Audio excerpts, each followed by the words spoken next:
Well, the Democratic National Committee reportedly wants cell phone companies to step in and police private text messages as part of a new push against what they call COVID vaccine misinformation. We're already seeing so-called fact checkers policing social media and all your posts. And now it turns out they want to bring the fact checkers into your phone conversations. We're going to bring in our panel to have their reaction. Guys, what do we make of this? I've called it an Orwellian nightmare, but in many ways, it's much worse than that. If we knew concretely that cell phone companies could practically know everything about your life simply by monitoring who you called and who you text without actually ever reading the conversation, what in the world happens when they can actually read what's actually being sent from person to person? What happens to our constitutional right to privacy? Hal, I'll start with you. Well, I would say it shatters it, of course, and you know, it's going to drive more and more people away from the normal text messaging into messaging apps, and then you'll have messaging apps that say they're not going to do that, so they'll move away from the carriers. But look, it's very Orwellian, and who's the determinant of misinformation? Is it going to be certain members of Congress that decide it? Is it going to be the telephone companies that decide what's true, what's not true, what's allowed to be said, what's not allowed to be said? That's the whole problem. That's the reason we have free speech, is because the government shouldn't be determining what people say, and certainly private companies shouldn't be stepping in on your messages on a service that you pay to use to tell you what you can and can't say. It's just unbelievable that they would even request this. Actually, it's not unbelievable they request it. Because certain members are so far left that they do want to control all information, just like they do in Cuba. But it's going to be unbelievable if they actually take them up on this. I don't see this happening or moving anywhere because people will simply not put up with it in this country. Yeah, Julio, this is stemming from an article that came out in Politico saying that, you know, this is the move that they're making and it's heading in this direction. And the fact checkers themselves would actually work with the short message service carriers to monitor these text messages and then determine if there's disinformation. So who do you think these fact checkers would be, and are you comfortable with that?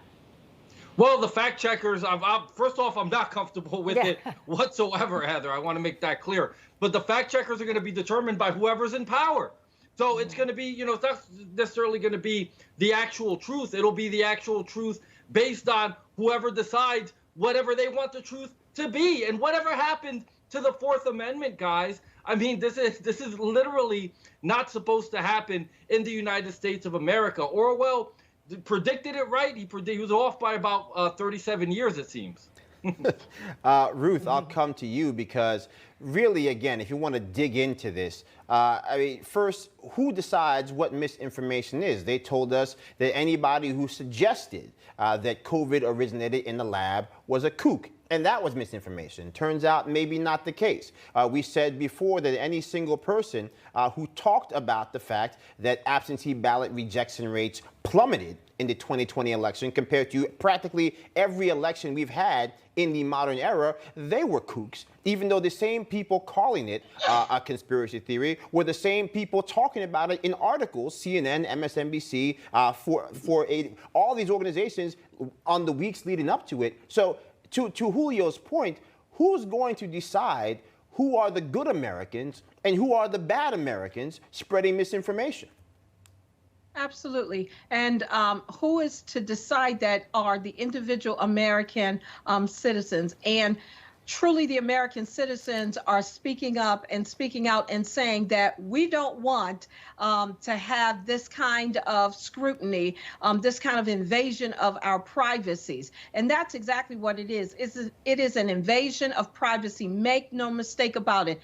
The reason for this invasion matters not, because you can come up with all kinds of reasons why it might, you know, people can come up with, say what is legitimate. But the fact of the matter is you're listening into people's private conversations and you're asking for the right to do that. Who's going to give up the right? That's like asking someone to just keep the doors off of their house.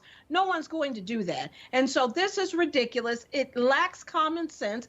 It lacks any kind of respect for our constitutional rights. And it needs to be dead in the water right now. There is no reason for any government or any private organization to be spying on individual American citizens' conversations, whether it's over the phone or whether it's via text. It's just wrong, and we just need to stop it. We don't need to keep having the conversation about it until you have the conversation long enough, then maybe it sounds like it's plausible. No, it doesn't make sense. Don't do it. Yeah. All right. Well, Ruth, everyone, thank you very much for that.